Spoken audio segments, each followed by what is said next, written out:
First up, we have got Mike Parry, who says, Everton's disallowed goal is, I say, the greatest travesty of a goal justice I can ever remember in the Premier League. Perfectly lawful goal, no offside, ridiculous. Spurs keeper was hopelessly lost. I believe there is plenty of life left in the game for the mighty Everton.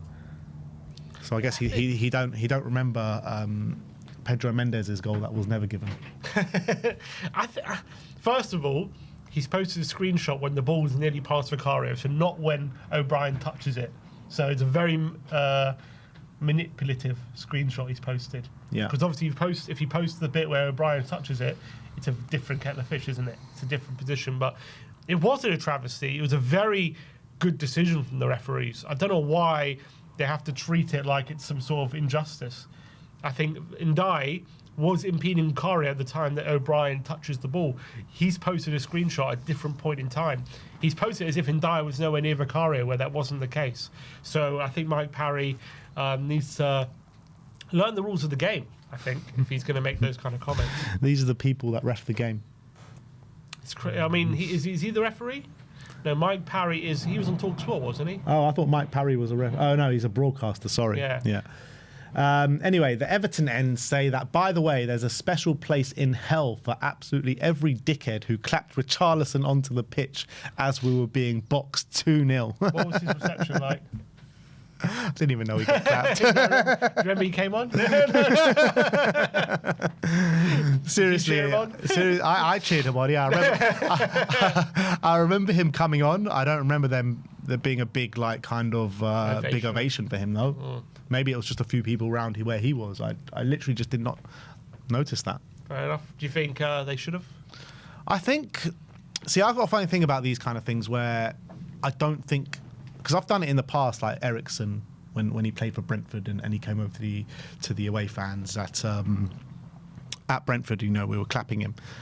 But I always feel like those kind of claps probably should be reserved for after the game, because it's just like, you don't want to be clapping a player, then 5 minutes later he's scoring against you. You know what I mean? It's just a bit of a weird situation. Mm-hmm. Like, for that moment, no matter what the relationship has been in the past, you're against each other.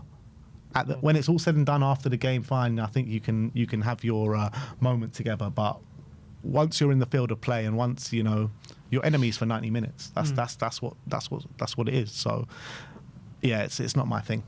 Fair enough. Yeah, I think that's fair.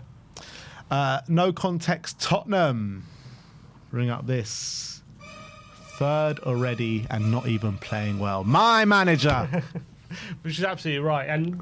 That's. I think it's fair to say, like, the fact that we're still a work in progress and we're already third is great, and it shows that he's done what he's always done, which is adapts to what he's got available and what he's got in his locker, and he can get results with it, and he can get those kind of and get goals with it, and that's what he's doing at the moment, because we haven't clicked. And we're struggling to create chances, yet he's still able to get to the position where we're third in the league. Yeah, exactly. So brilliant work so far for Thomas Frank. Want to see more, need to see more, and will see more. Next up is Joddy H. This was Mickey van der Ven's first goal from the away end. Couldn't really keep the camera still once the ball goes in, but that's quite understandable. But as you can see there, the Bentancur shoulder. You can make up your own minds if we think he meant it. Yeah, I think it's a great piece of play if he did. Really is. I think he did mean it. I really do. But yeah, back on the video though, I think it was one of the best away ends I've been in a while. Yeah. Really good. Top away end last night. So big up to all the Spurs, the travelling fans who always, we always travel in our numbers. We're always loud and proud away from home. We need to transfer that atmosphere into the home stadium. Yeah. Michael Hamilton says, be honest, if someone said at the start of the season that after 9 games we'd be third in the league, above Liverpool, Man City and Chelsea, and unbeaten in the Champions League after 3 matches, you'd have snapped their hand off. Absolutely spot on. Absolutely. Is it Arsenal running away with the league at the moment? Someone has to stop them. Who's it going to be? No one's running away with nothing right now. Who's it going to be? Is it on us? It's on us. We go to the Emirates. We go to the Emirates in a few weeks. Look, Man City don't want it. Liverpool don't want it. Who wants it? Someone need to stop them. Someone need to it. stop them, and it's going to be down to us. You know, the Emirates in a few weeks' time. We're going to go into that game as the best away team in the Premier League. Let's go show them who's boss. If we're going to have to win the league to stop Arsenal doing it, we're going to bloody well do it. Exactly. Can you imagine if we beat them in a couple of weeks' time? Oh, that would be sweet. Imagine we beat them to go like top. Stat News: most assists by a Tottenham defender in the Premier League. Danny Rose and Pedro Porro joint on 17. That's quite incredible. Porro's already played more than games than Rose, I would say, at this point, has he? You reckon? Because Rose, he was Injured there a while, lot, but he was injured a lot. Yeah. Porro, like, never injured. He's like always plays. The amount of games he played last season, probably like a big chunk of how many Danny Rose played for us. Literally. Even in his best season, Rose, I think, our last season at White Hart Lane, he only played 19. He got injured in January for the whole season. Because Ben Davis played a lot as well. They rotated heavily. But still, Porro's one assist away from being our most ever. Yeah, well, he's joint most ever, but one to beat outright, yeah. So brilliant stuff from Pedro Porro. Everton, or however you say that, says, this has turned into a set-piece league. Horrid. It's like Barclays 2008, but if every team was Stoke City. But, you know, we're like 20 Stoke Cities. It's true, though. Like, this is the way the Premier League has gone. Whether you like it or not, this is the way it's gone. I mean, it's the way. It's like a fashion, isn't it? There's always. That's what Sean Dyche said. It is, and because you think, we go through like the tiki-taka era, went through like the high pressing era. Yeah. You go through like all these different eras. The gang press, that was an era, and now we're like back at set pieces. I know. And it's mad to think, like, Pep Guardiola must be fuming. Also, think about like Pulis, how like revolutionary those long throws were at the time. They were the only team doing it, but no one like took it up when they were doing it. They were still, for years, they were the only team doing it. No one's like, yeah, that's a good idea. Now it's like 10 years later, or whatever, longer. Like 18 years later, everyone's like, okay, we all got to be doing this now. I bet you Pulis is watching Premier League now. He's sitting in his armchair going, I fucking told you lot. I could be in a title race now. He's like, I told you lot. Maybe West Ham should go get Pulis. Oh, mate. Get him back. He was a man before his time. They got Nuno, though. Nuno was brilliant at that kind of stuff last season. He was a man before his time, Pulis. Clearly. Clearly. But the thing is, we are only 9 games in, right? So it is where we are right now. But let's say 10 game or second half of the season, maybe that will have dried up. Maybe that will change again. We'll see. I don't know if it will, because I think teams are actually putting such a big focus on it, like real big focus on it. Yeah, but then it's going to counteract. Maybe teams. Everyone's focusing on it, which means everyone's going to focus on defending it as well. And so maybe teams get better at that, and then the goals start to dry up a bit. Yeah, I think the goals have already dried up, haven't they? Like, no, goals in general have. I'm saying set piece goals. Right. 20% this season of goals have come from corners. Yeah, it's crazy. 20%. It's absolutely nuts. But I think we're reaping the benefits of it so far, and long may it continue. Simon Yemene said, both had outrageous performances, yet they're still pushing each other to be better, holding each other accountable and demanding more. Yeah, I saw this, actually, and I was like, what is going on over there? I know Vicario is a very fiery character. We've seen like this kind of stuff from him before, but what do you think they're talking about? I don't know what they're talking about specifically, but I like the fact that they're having a go at each other at things they don't like, even though we've just kept a clean sheet. We've just got a really good away win. And they're still saying, look, we need to improve these things. Well, you didn't do this. This is like, I don't mind that at all. Two of the leaders in the group as well, holding each other accountable for something. I don't know exactly. I can't think of. I'd love to know what they're talking about. But I don't mind that. I don't mind that at all. Yeah, I agree. Rudolph N17 said, some accounts will tell you Frank is out of his depth and needs to go. I've said consistently, even after defeats, that I'm hugely optimistic about our season. Here's why. We're third in the league, above Man City, Liverpool, Chelsea, Man United, Villa and Newcastle. We're joint top scorers in the Premier League and racking up clean sheets. We're doing this without Romero, Udogi, Solanke, Kulusevski and Radu. Our depth is only going to improve as they return. Frank has a proven record of developing attacking players and playing decisive front foot football, so the performances will continue to level up. There are plenty of good Spurs fans on here, so don't let the loud negativity and baiting distort your view of where we are actually at as a club. The future is bright. No, I agree with all that, and I think most fans. I know there are some loud negative fans, but I think most fans are positive about what's happening, where we're going. I do think there are fans who are sensibly voicing concern about what they're seeing, but I think in general, I think we're going in a good way. Yeah. Look, you got to say what you see at the end of the day, but I think, like I said before, like I just feel like I guess there's a fine line to it, isn't it? There's a fine line between saying what you see and then coming across as like moany and complaining about it and saying it's not good enough. But, we're going well right now. I think when it comes down to like April, March, February, if it's around that time and we still haven't seen an improvement, then I think that's the time to get a bit more concerned about it. But right now it's just still so early on in the season. Next one is from Anes Ahmed saying, I genuinely don't understand the overwhelming negativity from some fans. Yes, we're not going to win 3-0 every game, and I'm not saying we're pretty to watch, but we've been much tougher to beat this season. How many teams are playing swashbuckling football right now? Lots to improve on, but it's a work in progress. Can't go from 22 league defeats last season to world beaters overnight. Missing Kulusevski, Maddison and Solanke. How many goals have we lost without them? Let's take it one step at a time. And yeah, I mean, those are the sentiments I was pretty much saying throughout the match review. Yeah, and I think that's fair. We're not going to become this incredible winning machine overnight. Absolutely, it's going to take time. I've always said I'm not really expecting Frank to really hit his stride until the second half of the season. I've continually said that. But the only thing I would say is, obviously, I'm looking for where things are improving. I'm looking at the game very carefully. I'm not just looking at results. I'm looking at how we're playing and what he's trying to implement. Now, yesterday he tried to implement something different. Maybe that's going to take time to really get implemented. But I can't sit here and say things will definitely improve until I'm seeing on the pitch the improvements of what I want to see. That's not to say they won't improve either. It's just like I want to. I'm trying to get across what I'm trying to say without sounding negative, because I'm not being negative at all. But to suggest things are definitely going to improve, regardless of evidence, would be foolish. I want to see evidence of what he's trying to implement and those things being implemented and improving before I say those things are definitely going to happen. You know what I mean? Like, I want to see little things improving before saying I'm not saying they're not happening or won't happen. I'm just saying before I say they're definitely going to happen, I want to see it on the pitch and little things. But you believe that they will change, and you believe that they will. I'm hopeful, but I can't say for certain.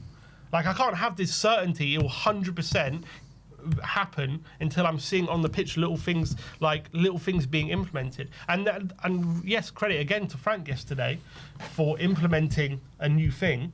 Although it didn't quite work, but it might work with given time, right? But I'm not seeing, Tottenham breaking the lines, Tottenham creating too many chances in open play, or even looking like it. To be honest, yesterday it looked like we were playing for the set pieces a lot of the time, more than anything, rather than actually trying to create a chance. Now, we won the game, that's fine, and it's brilliant. There's a lot of good stuff about it. I'm just saying, to say with certainty yet, 100% we're going to be this free-flowing team at some point. I can't say that until I'm seeing evidence of those things being implemented. Do you mind if we're not that free-flowing team? As long as we're winning, I don't really care. But my point would be it's not sustainable to keep winning this way. That's what I would argue. But I don't really care about whether we're free-flowing or not if we're winning games consistently and being where we want to be, and that's where we are at the moment. So that's why I'm happy. But I would make the argument that we can't keep playing where we are yesterday, just relying on scoring from corners and not creating anything, and that being a winning strategy long term. That's what I think, but it doesn't really matter. Yeah. But I think as well, just because we haven't seen us, make those strides to become those free-flowing football, we've still seen so much change and so much good things to get behind. Yeah, that's true. So just because we haven't seen what everyone wants to see in terms of the free-flowing attacking football, it doesn't mean you need to call it out every time, we're not good enough on the ball or we're not creating too many chances, because so much has improved in such a short space of time already.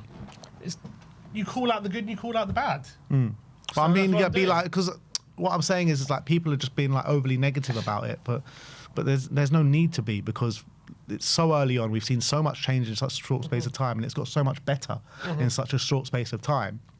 So because he's been able to implement this so quickly, kind of people want us to see the other side of the game, massively or rapidly improve, or at least show signs of improvement. But, you know, it's not all going to happen overnight. You know, it's a work in progress. I'm not expecting it to. Maybe people are, and if they are, they're being foolish. I'm just saying, my only point is, what I'm hearing is, it will happen. It will definitely happen, guaranteed. That's fine if you believe that. I'm not saying I don't believe it will happen. I'm just saying, before I can say for certainty these things are going to be implemented, I want to see them being implemented. You know what I mean? I can't say for certain they will be implemented unless I'm seeing it being implemented. Yeah. So that's what I'm saying. But also people know, like, what Frank has done to develop attacking players. And, you know, I know against Brentford, you know, he was working with a lot more space down the other end of the pitch, and it was more of a counter-attacking style. I'm not sure if that was the case at Bromby, but, you know, I know, again, with Brentford in the Championship, it wasn't that kind of style, counter-attacking style of play. He actually was like front foot attacking football, possession based. So we've seen Frank do it in the past. So why can't he do it again? Because Brentford's very different from Tottenham. Yeah. And there are a lot of reasons there. I'm not saying he can't. This isn't, but you have to prove it. So that's it. But like we take managers on what they've done in the past. That's all we can go on. You know, when we backed Ange Postecoglou so heavily at the start is because of the free-flowing, attacking, gung-ho style of play that he showed at Celtic, that he showed in the J League, that he showed in Australia. That's very different from being at Tottenham as well. Yes, but it is different. I agree, and obviously he had a lot more trouble implementing it here than he has in other games. Although he did implement at times really good style of football. The point is he can't play like he did at Brentford at Tottenham. We won't. That's not what we want. So we wanted Ange to play like he did. But we want clubs, right? Yeah, but we want Frank to implement it more when he was like one of the favourites, where he built himself to being one of the favourites in the Championship. I know the Championship is very different to the Premier League, but that's the kind of style of play that you probably want to see him implement at Spurs. Right, but he hasn't shown that in the Premier League. Yeah, of course. So we don't know what he's going to show. That's my point. Like I'm not saying he won't or whatever. I'm just these are the only Ange also never showed it in the Premier League apart from and he ended up struggling. Yeah, but you like backed him very heavily towards the end and believed in what he was doing. He could do it. Yeah, on the odd occasion. Yeah, he showed it. He showed it in his first season. He finished fifth. Look, this isn't really litigating Ange. My point is we want the football he showed at other teams. That's what we wanted at Tottenham. The football he showed at Brentford, Frank showed at Brentford. We don't want that at Tottenham. We want different. But he showed it when he was one of the favourites in the Championship. Okay. Russell Martin did brilliantly in the Championship, playing attacking football. That doesn't matter. But he was never managing a team in the Premier League that were asked to play that kind of football with the talent that we have. Right, but playing in the Championship, I'm saying what Frank has shown in the Premier League, right? We haven't seen. That's not the football that we want to see play. So we want to see him playing a more attacking brand of football, not just defensive, right? So we have to see him implementing it. Is my only point. But also, like, look, let's just agree to disagree. I think. What are we disagreeing on? I don't even know anymore. I don't know what we're disagreeing on. I don't know. You're getting stressed. Why am I getting stressed? I don't know. Well, I'm not stressed. All right. You're saying we're disagreeing. Because people are saying in the comments, just agree to disagree, guys. About what? What are we disagreeing on? I don't know what we're disagreeing on. I don't know. You're getting stressed about something. I'm not stressed at all. I'm not stressed. I'm calm. You're the one saying we're disagreeing. Is he calm, chat? Let us know in the comments what you think. Calm. Let's move on, guys. ONTHFC says, just 2 losses in Thomas Frank's first 14 games as Spurs manager, yet sections of this fan base slaughter him out of pure spite because he replaced their favourite manager who finished 17th on 38 points. Yeah, I mean, I do feel like a lot of like people that believed in Ange, I'm not saying it's you or not, but a lot of people on social media like just take any opportunity to have a pop at Frank. That's how I feel. There are definitely these accounts with Andrews at AVIs who definitely do it. I agree with that, and I think it's ridiculous. There's no reason to be complaining about Frank at the moment. He's doing great. Obviously, the home form is bad, but apart from that, I'm not complaining, and you shouldn't be complaining about what he's doing. It's just there are problems that we have to solve. That's it. Yeah, 100%. Squawker says, Kevin Danso made 18 clearances against Everton, the most by a Tottenham player in the Premier League since Jan Vertonghen made 21 against Burnley in December 2016. He also won 100% of his duels, which was 6 out of 6, and didn't commit a single foul against the Toffees. What a performance. Yeah, I think he was phenomenal, especially in the box. His clearances, fantastic. Hotspur related comment from David Moyes on the refereeing decision during the Spurs match. He says, "I thought the goal we got chalked off for offside was a correct decision. I don't think their second was a foul either." What was there a check on a foul for our second goal? It wasn't a check, but there was some suggestion. Oh, I see. It definitely wasn't a foul. But look, anyway, Moyes admitting both decisions were right. Very nice. Nice to see a manager do that. Spurs Army, Mickey's second from the away end. Another video from Johnny H. Away end popping off yesterday. It was brilliant to see. Yeah, fantastic. And great angle he got there of the goal. Yeah, he was a bit further to the left to me. Me and Brian were much more in the corner. But yeah, we went up together. Me, Brian, and Johnny yesterday. It was great to spend time with those guys. Spurs Army says... No, that was Spurs Army. Spurs Watch says, fantastic today. And yeah, so you've got Vicario, Van der Ven, Danso and Bentancur. All four put in top displays yesterday. Yeah, all four of them. Phenomenal backbone to the team. TNT Sport says that no Premier League defender has scored more goals than Mickey Van der Ven this season. Gabriel, eat your heart out, mate. 5 in all comps. Same amount as Gyökeres. Yeah. Although we could do with a striker playing. Extra scoring. Gyökeres is putting in a bit of a disaster class week in, week out these days. Struggling. We shouldn't speak too much before we play them, though. Let's wait until after we play them. SZY Comps, this was Pape Sarr's celebration yesterday after the game. Very muted celebration. But, yeah, I thought he was brilliant when he came on yesterday. Yeah, I hope he's doing okay. But yeah, really good impact. Great goal as well. Hopefully, it's a sign of things to come for him.